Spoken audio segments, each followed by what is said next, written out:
சிம்ம ராசி சிம்ம லக்னம் எப்படி இருக்கு? குட் தாங்க. நம்ம அஷ்டம சனி உங்கள் எல்லாருக்குமே தெரிஞ்சது தான். ஸோ கொஞ்சம் டஃப்பான டைம் போனாலும் நிறைய நல்ல விஷயங்கள் நம்மளுக்கு நடக்கிற மாதிரி இருக்குது. எந்தெந்த விஷயங்கள் நல்லதாக இருக்குது, எந்தெந்த பண்டிகைகள் வருது, இந்த பண்டிகைகளை பிரித்து பண்டிகைன்னு முக்கியமான நாளுங்க.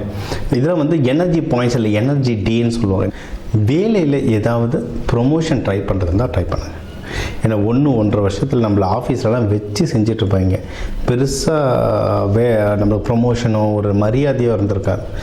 சிம்மத்துக்கு ஜென்ரலாக பயங்கர மரியாதை இருக்கும். ஆனால் இந்த 1-1.5 வருஷத்தில் வந்து முன்ன இருந்த மாதிரி அந்த கெத்தை நம்ம இது பண்ண முடியாது. அது திரும்பி வரும் உங்களுக்கு. ஸோ வேலையில் ப்ரொமோஷன் இருந்தால் ட்ரை பண்ணுங்கள். ஏதாவது நல்ல அப்ரைசல், ஏன்னா இது பார்க்குற நேரத்துலலாம் ஆல்மோஸ்ட் ப்ரொமோஷனை டிசைட் பண்ணியிருப்பாங்க. ஸோ ஏதாவது ப்ரொமோஷன் இல்லைன்னா அட்லீஸ்ட் அப்ரைசல் நல்ல சம்பள உயர்வாவது ட்ரை பண்ணுங்கள், கண்டிப்பாக கிடைக்கணும். இது ஒன்று. இதுக்கு சில வழிமுறைகள்லாம் இருக்குது. நான் இப்போ இதுவும் சொல்கிறேன். உங்களுக்கு யாருக்காவது கிடைக்கிற நிலமையில் இருந்தால் நீங்கள் தனியாகவும் கன்சல்டிங் எடுத்து பார்த்துக்கலாம். நீங்கள் எந்த முயற்சி எடுத்தாலும் அந்த முயற்சியில் வெற்றி அதிகமாக கிடைக்கும். வேலை செஞ்சாலும் சரி, தொழில் நீங்கள் ஏதாவது பிஸ்னஸ் பண்ணுறீங்கனாலும் சரி, இல்லை கல்யாணத்துக்கு முயற்சி எடுக்கிறாங்க, எந்த முயற்சிகள் நீங்கள் எடுத்தாலும் உங்களுக்கு வந்து சப்போர்ட் ரொம்ப ஜாஸ்தியாக இருக்கும். அதுவும் நீங்கள் வந்து பெண்கள் மூலிமா வர சப்போர்ட் ஜாஸ்தியாக இருக்கும். இப்போ இருக்க காலகட்டத்துக்கு பெண்கள் மூலிமா வர சப்போர்ட்ஸ் வந்து ரொம்ப ஜாஸ்தியாக இருக்கும். தாய்மார்கள், அக்கா, இல்லை ஆஃபீஸில் நிறைய சீனியர்ஸ் இருப்பாங்க. அக்காங்க எங்கள் நான் ஒர்க் பண்ணும்போதே என் சீனியர்ஸ்லாம் நான் எல்லாரையும் அக்கா அண்ணன் தான் கூப்பிடுவேன். ஸோ அந்த மாதிரி அக்காங்க இருப்பாங்க, நிறைய உங்களுக்கு ஹெல்ப் பண்ணுவாங்க. இதை ட்ரை பண்ணி பார்க்கலாம். இன்னொன்று, நீங்கள் வந்து யாராவது திருமணத்துக்கு பார்க்குறீங்கன்னா திருமணத்துக்கான அமைப்பும் இருக்குது. என்னென்னா கொஞ்சம் உஷாராக பார்க்கணும். பேக்ரவுண்ட் வெரிஃபிகேஷன்லாம் கொஞ்சம் உஷாராக பார்த்துக்கணும். ஏற்கனவே கல்யாணம் ஆனவங்களுக்குள்ளே வந்து ஏதாவது ஒரு, ஏன்னா கொஞ்சம் கேப் இருக்க மாதிரி இருக்கும். இப்போ உங்களதில் வந்து கேது இருக்குது சிம்ம லக்ன ராசியில், அப்படியே 7ல் பார்த்தீங்கன்னா கும்பத்தில் பார்த்தீங்கன்னா ராகு இருக்குது.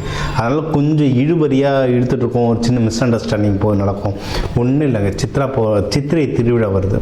மீனாட்சி சுந்தரேஸ்வரர் திருக்கல்யாணம் பாருங்க. நம்ம எல்லாராலையும் மதுரை போக முடியாது. ஏன்னா மதுரையை ஃபுல்லாக நிரம்பி வழிஞ்சிட்ருக்கோம். இப்போ டிவியில் பாருங்கள், முடிஞ்சு போச்சு. அந்தந்த ஊர் சிவன் கோயில்களில் திருக்கல்யாணம் நடக்கும். அதை பாருங்கள். ஹஸ்பண்ட் ஒய்ஃப்குள்ளே நல்ல அந்யோன்யம் வரும். மகப்பேறுகளாம் யார்கிட்டனா ட்ரை பண்ணுறீங்கன்னா அது நடக்கிறதுக்கு நிறைய வாய்ப்புகள் இருக்குது. நீங்கள் வந்து திருமணம் ஆகாதவங்களுக்கு இந்த திருக்கல்யாணம் பார்க்கறது நல்லது. சித்ரா பௌர்ணமியில் விரதம் இருந்து வழிபாடு பண்ணுறது ரொம்ப நல்லது. நம்ம தமிழ் புத்தாண்டும் வருது. சித்திரை 1 தமிழ் புத்தாண்டு, அதில் வழிபாடு பண்ணுறது நல்லது. 3 நாள் சூப்பர் நாள் இருக்குது. தாராளமாக ட்ரை பண்ணி பாருங்கள். ரொம்ப மிக முக்கியமாக இருக்கிறது வந்து எதையும் கடன் வாங்கிடாதீங்க. கடன் தான் இப்போ சிம்மத்துக்கு பெரிய தலைவலியே. பணமும் கடனும் தான். கையில் அவ்வளோ சீக்கிரம் பணம் நிற்காது. வெளியே கொடுத்த காசும் வராது. நம்ம காசு அங்கங்கே மாட்டிக்கிட்டு இருக்கோம். இது ஒரு பெரிய தலைவலி. இப்போ சிம்மத்துக்கு அதான் ஓடிட்டுருக்கு. கொஞ்ச நாளைக்கு அப்படி தான் இருக்கும், சமாளிச்சிருவோம். அதனால் பெஸ்ட்டு வந்து கடன் வாங்காதீங்க. ஏன்னா கட்டி முடிக்கிறதுக்குள்ளே போதும் ஆகிடும். இன்னொன்று வந்து யாருக்கும் கடன் கொடுக்காதீங்க. அதை திருப்பி வாங்கிறதுக்குள்ளே அதை விட போதும் ஆகிடும். இதில் ஜாகிரதையாக இருந்துட்டிங்கனாவே ஜெயிச்சிட்டிங்க. அதேமாரி பணம் விஷயம் கணக்கு வழக்கு கரெக்டாக வச்சுருந்தீங்கனாலும் ஜெயிச்சிட்டிங்க. இது தவிர்த்து மீதி எல்லாமே சூப்பராக தாங்க இருக்குது டைம். சரிங்களா? நீங்கள் வந்து தொழில் முன்னேற்றங்கள் நல்லாயிருக்கு, வேலை முன்னேற்றங்கள் நல்லாயிருக்கு. ஃபேமிலியில் இப்போ ஒரு அமைதி வரும். ஏன்னா சிம்மத்துக்கு வந்து இந்த 1-1.5 வருஷத்தை வந்து நம்ம சொல்கிறது யாரும் கேட்டிருக்க மாட்டாங்க. ஜென்ரலாக இப்போ வீட்டில் அப்பாவும் அம்மாவும் சிம்ம ராசினா அவங்க வீட்டுள்ள வராங்கன்னு தெரிஞ்சாலே எல்லாம் கப்பு சிப்புன்னு போய் உட்காந்துருவாங்க. இப்போ பார்த்தா அதுவும் சட்டம் பண்ண மாட்டேது. எல்லாருமே சிங்கத்தை சீண்டி பார்த்துட்ருக்காங்க. இப்போ வந்து ஃபேமிலியில் வந்து ஒரு அமைதி வரும். நீங்கள் சொல்கிற மாதிரி நீங்கள் நினைக்கிற மாதிரி ஒரு சூழ்நிலைகள் ஃபேமிலியில் அதிகமாக வர்றதுக்கு சூப்பராக வாய்ப்பு இருக்குது.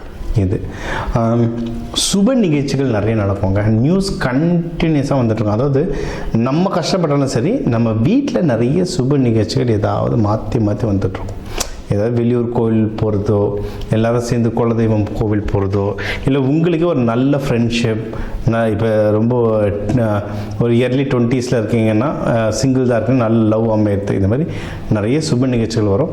இந்த தெய்வ வழிபாடுகள் பண்ணுங்கள். லக்ஷ்மி நரசிம்மர் சூப்பராக வேலை செய்யும். சிவபெருமான் அம்பாலோட வழிபடுங்க.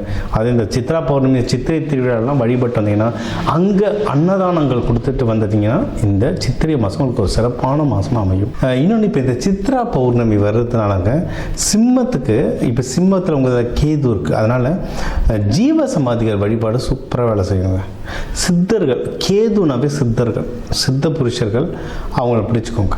எல்லா ஊர்லேயும் ஜீவசமாதி இருக்குது. நம்ம இல்லைன்னு நினச்சிட்ருக்கோம், தமிழ்நாடு முழுக்க ஜீவசமாதிகள் இருக்குது. அதனால் நீங்கள் வந்து ஜீவசமாதிகள் வழிபாடு, அது சித்ரா பௌர்ணமின்றது சரியான பவர் இருக்கிறதுலே சரியான பவர். அதை கர்மா கழிக்கிற நாள் அது. பௌர்ணமி பவர், சித்ரா பௌர்ணமி வந்து சித்திரகுப்தனுக்கு ரொம்ப ஸ்பெஷல். அவர் தான் நம்ம கர்மா கணக்கெல்லாம் எழுதுகிறவர். அதனால் அவரை நீங்கள் அந்த நாளில் பிடிச்சிங்கன்னா ஒன்றும் ரொம்ப நல்லது. ஸோ அந்த பண்டிகைகள் பிடிங்க. இப்போ ஜென்ரலாக நம்ம முன்னாடி சொன்னது தான், ஹஸ்பண்ட் ஒய்ஃப்குள்ளே தான் ஒரு சின்ன கேப் வரும். சித்திரை திருவிழா வேண்டிங்கன்னா இந்த மாதம் வந்து உங்களுக்கு ஒரு அமோகமான மாதமாக அமையும்.